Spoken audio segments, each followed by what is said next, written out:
لنډغرو ته ډیر بد خبر. اشرف غني د کابل لنډغرو خلاف نوی پلان او امر وکړ. دا چې څنګه ویډیو کې را سره کتلی شئ. درنو لیدونکو سلام، وخت مو نیکمرغه. سر له نن څخه کابل کې د وسلوالو ساتونکو ګرځول منع اعلان شول. سر له سبا یکشنبې نور د وسلوالو ساتونکو تورو ښیښو او زري موټرو ګرځول منع اعلان شول.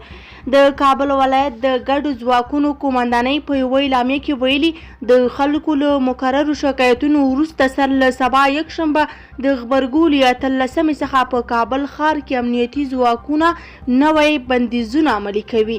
د نوې پریکړې پر اساس نور څوک دولتي شخصي د تورو ښیښو بې اسنادو او زري موټرو بې اسنادو وسلې او د موټرو شاته د ساتونکو ګرځول منع دي او له مخالفینو سره یې با جدي قانوني چلند کیږي.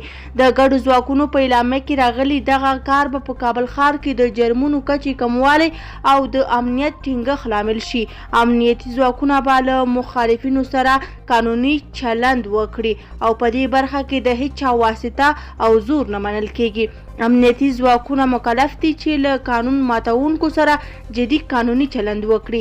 د ګډو ځواکونو په اعلامیه کې له خلکو غوښتل شوي چې له امنیتي ځواکونو سره همکاري وکړي او د یادو کړنو له ترسره کولو څخه لاس واخلي. زموږ ویډیو تر همدې ځایه وه. که مو ویډیو خوښه شوې وي ویډیو لایک او زموږ چینل سبسکرایب کړئ. له توجه څخه مو نړۍ منندوی یم. تر بیا ښې چارې.